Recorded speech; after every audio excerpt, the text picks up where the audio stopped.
Selamat datang di Beetle Channel, semoga kita bahagia.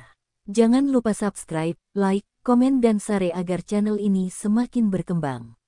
Terima kasih. Istri berbakti, bab 278. Terkadang, dia pingsan saat memasak. Tidak peduli seberapa banyak dia menangis dan berteriak, dia tidak akan bangun. Ketika dia takut, dia akan batuk dan demam. Merupakan suatu kemewahan untuk keluar dan menelepon tetangganya. Setiap kali ayahnya bangun, dia akan menyalahkan dirinya sendiri dan mengatakan bahwa dia akan pergi ke dokter setelah selesai. Namun, dia semakin sering pergi ke klinik kecil. Penyakitnya tidak kunjung membaik sama sekali. Sebaliknya, keadaan menjadi lebih buruk. Terkadang, dia sulit berbicara. Suatu hari, kerabat ayahnya mengatakan bahwa rumah sakit pertama kota Jiang dapat menjamin kesembuhan asma sepenuhnya, tidak peduli seberapa serius penyakitnya. Ayahnya ragu-ragu untuk waktu yang lama, tetapi dia tetap berangkat atas permintaannya. Dia awalnya tahu bahwa pengeluaran kota Jiang tidak akan rendah, tetapi dia berpikir bahwa dia telah menghabiskan banyak uang untuk membeli obat di sebuah klinik kecil. Dia mungkin juga mencoba peruntungannya. Mungkin dia akan sembuh dan dia tidak perlu mengeluarkan uang dengan sia-sia di masa depan. Ini bagus. Dia dan putranya bisa menjalani kehidupan yang stabil. Dia mengertakkan gigi dan menyetujui saran putranya. Anak laki-laki itu berkata bahwa ayahnya tampak jauh lebih baik di jalan dan tidak banyak batuk. Hanya Lei Chen yang tahu ayahnya baru mulai bertingkah ketika dia sampai di rumah sakit. Karena di luar, di kota Jiang yang luas, mereka berdua mungkin sangat tidak berarti sehingga mereka tidak akan diperhatikan. Ketika hari sudah hampir sore, ayah anak laki-laki itu terbangun. Hal pertama yang dia lakukan adalah mencari putranya. Tidak nyaman baginya untuk berbicara, namun dia tetap meraih perawat tersebut dan menolak untuk melepaskannya. "Nak, di mana anakku?" Dia tidak tahu apakah itu karena dia sedih atau tidak nyaman, tetapi air mata keruh mengalir dari sudut matanya sepanjang kerutan. Lei Chen membawa anak itu menemuinya. Anak laki-laki itu berbaring telentang dan menangis, terengah-engah. Saat itu, dia terlihat seperti anak kecil yang telah melakukan kesalahan. Dia tidak tahu bagaimana menghiburnya. Kata-kata apapun tidak ada gunanya. Dia hanya bisa berbohong, tapi berbohong sepertinya bukan tindakan yang cerdas. Lei Chen adalah orang yang sangat tenang, namun wajahnya dipenuhi rasa cemas, tapi sebaiknya kau juga. Pria itu tersenyum dan menggelengkan kepalanya, tidak mengatakan apapun lagi. Senyuman tipis muncul di sudut mulutnya seolah dia sangat lega. Anak laki-laki itu berdiri dengan takut-takut di depan pintu untuk waktu yang lama sebelum Lei Chen akhirnya mengizinkannya masuk. Dia tertegun sejenak, melihat ekspresi yang sangat berbeda di wajah kedua orang dewasa itu. Dia sedikit bingung. "Dokter, ada apa dengan ayah saya?" Otak kecilnya tidak punya banyak pemahaman tentang penyakit ini. Dia hanya tahu bahwa ayahnya sepertinya sering batuk. Hanya saja dia sering batuk akhir-akhir ini dan itu sangat tidak normal. Baru setelah itu dia tahu bahwa ini bukan flu biasa. Lei Chen merasa sakit hati. Sebelum Lei Chen dapat mengatakan apapun, pria di ranjang rumah sakit berbicara, "Tidak apa-apa," kata dokter, "tidak ada yang serius. Ini masih masalah lama yang sama." Dia menoleh dan tersenyum pada putranya, "Apakah masih ada kesemek kering lagi?" "Aku akan baik-baik saja setelah makan dua." Anak kecil itu langsung mengerti dan mengeluarkan gulungan kesemek kering dari tas kecilnya. Lei Chen segera menghentikannya, "Kamu tidak bisa memakannya sekarang. Mari kita tunggu sebentar lagi." Anak laki-laki itu berdiri di sana dengan patuh dengan kesemek kering di tangannya. Dia bergumam, "Dulu, ini adalah makanan terbaik." Setiap kali ayahnya jatuh sakit, dia akan menggeledah rumah untuk mencari kesemek kering. Ini adalah resep tradisional yang diakui oleh para dokter di klinik kecil. Mengonsumsi buah kesemek kering memang sangat melegakan tenggorokan, dan juga bisa membuat ayahnya merasa lebih baik saat sedang sakit. Pria itu melambaikan tangannya, memberi isyarat agar putranya datang. Kemudian, dia memegang kesemek kering di telapak tangannya dengan puas. Setelah membayar tagihan, wajah sang ayah menjadi sangat gelap. Ketika dia melihat anak itu, dia tidak mau berbicara atau menunjukkan ekspresi apapun. Dia hanya menatap tagihan di samping tempat tidur dengan bingung. Saat ini, anak itu sudah tertidur. Tiket kereta api terlalu melelahkan, dan ranjang rumah sakit terlalu empuk. Setelah berbaring beberapa saat, kelopak matanya mulai terkulai. Anda telah bekerja keras, Tuan. Dia menunduk untuk memegang tangan Lei Chen. Lei Chen merasa tangannya sangat dingin. Jika Anda merasa kedinginan, Anda bisa mendapatkan selimut tambahan di malam hari. Lei Chen masih bertanya-tanya apakah dia tidak terbiasa tinggal di kota Jiang. Kenapa dia begitu dingin? Pria itu mengangguk dengan jujur dan tidak banyak bicara. Dia menoleh untuk melihat putranya, matanya dipenuhi kelembutan dan sakit hati. Namun malam itu, keduanya masih menghilang. Perawat yang datang untuk memeriksa melihat ke tempat tidur yang kosong dan tidak tahu harus berkata apa. Tempat tidurnya sangat bersih sehingga sepertinya tidak ada orang yang pernah tinggal di dalamnya. Selimutnya juga terlipat rapi, bahkan tidak ada debu. Ayah dan anak tersebut terlihat sederhana dan jujur, namun pada akhirnya mereka pergi tanpa berkata apa-apa. Apa alasannya? Pada saat ini, Lei Chen mendengar seorang perawat menggoda mereka, mengatakan bahwa keduanya mungkin berpikir kesemut kering bermanfaat.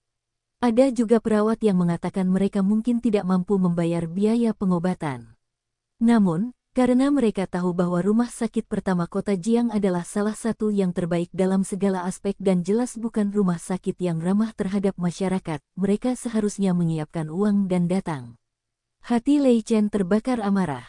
Dia melihat ke tempat tidur yang kosong dan tiba-tiba merasakan suatu dorongan. Dia rela mengeluarkan sebagian uangnya sendiri agar mereka bisa tinggal dan menerima perawatan selama beberapa hari. Bukan hanya anak laki-laki itu tetapi juga ayahnya. Dia bisa membiarkan mereka menerima pengobatan untuk jangka waktu tertentu dengan uangnya sendiri. Lei Chen bahkan menghitung tabungannya. Uangnya cukup untuk dibelanjakan mereka berdua. Setelah membayar tagihan, wajah sang ayah menjadi sangat gelap. Ketika dia melihat anak itu, dia tidak mau berbicara atau menunjukkan ekspresi apapun. Dia hanya menatap tagihan di samping tempat tidur dengan bingung. Saat ini, anak itu sudah tertidur. Tiket kereta api terlalu melelahkan, dan ranjang rumah sakit terlalu empuk. Setelah berbaring beberapa saat, kelopak matanya mulai terkulai. Anda telah bekerja keras, Tuan. Dia menunduk untuk memegang tangan Lei Chen. Lei Chen merasa tangannya sangat dingin. Jika Anda merasa kedinginan, Anda bisa mendapatkan selimut tambahan di malam hari.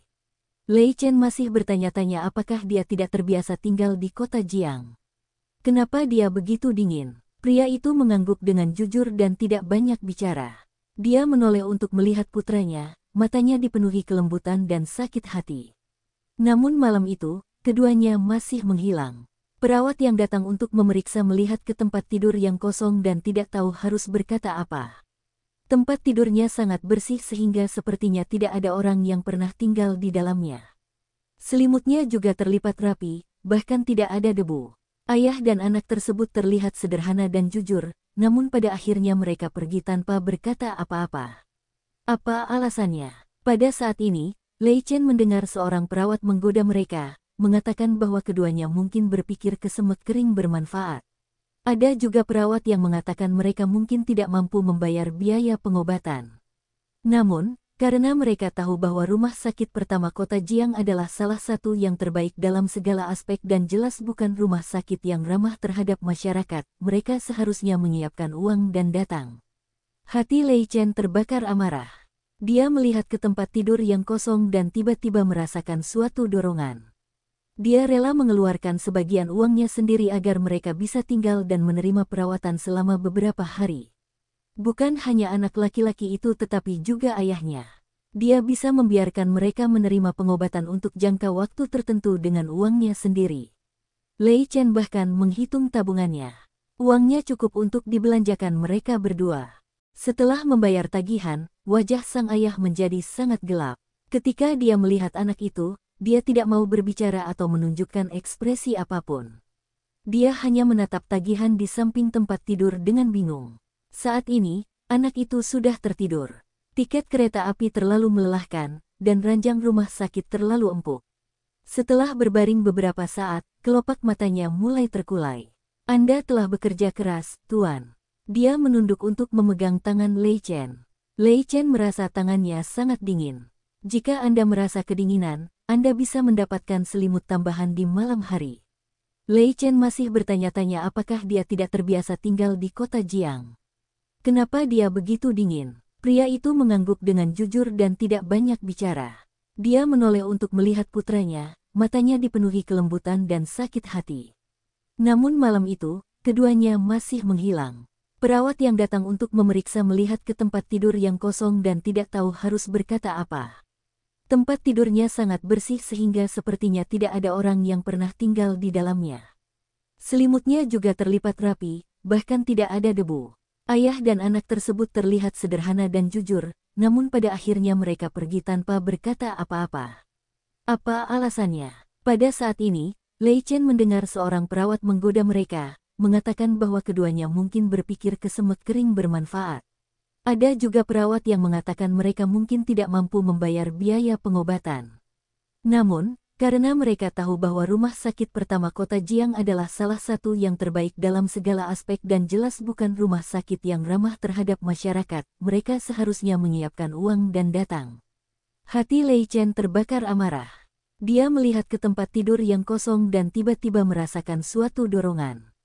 Dia rela mengeluarkan sebagian uangnya sendiri agar mereka bisa tinggal dan menerima perawatan selama beberapa hari. Bukan hanya anak laki-laki itu tetapi juga ayahnya. Dia bisa membiarkan mereka menerima pengobatan untuk jangka waktu tertentu dengan uangnya sendiri. Lei Chen bahkan menghitung tabungannya.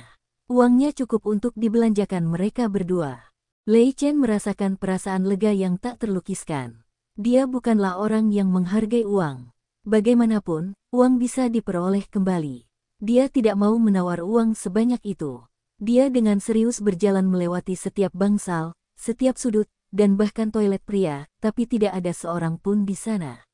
Pada akhirnya, Lei Chen kembali ke bangsal. Dia tidak tahu kenapa dia selalu bisa melihat mata jernih anak laki-laki itu di benaknya, menatapnya seperti rusa, tersenyum padanya.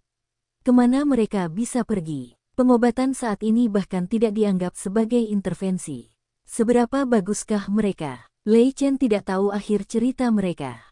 Apakah kamu menemukannya nanti? Wang Tian menopang kepalanya dan menatap Lei Chen.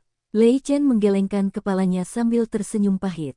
Di kota Jiang yang luas, mereka seperti dua titik debu kecil.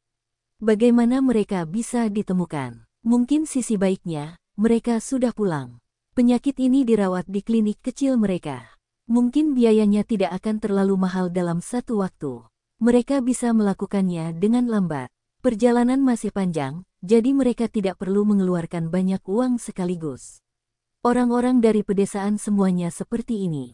Wang Tian menghiburnya. Dia sendiri juga orang desa, jadi dia memahami perasaan tidak mampu melakukan apa yang dia inginkan. Dia juga mengalami keputusasaan yang sama. Lei Chen menariknya ke pelukannya, ini adalah rencana terbaik. Dia diam-diam tersentuh.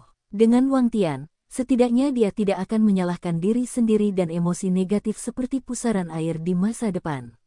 Bersambung, terima kasih telah menyaksikan dan mendukung channel ini.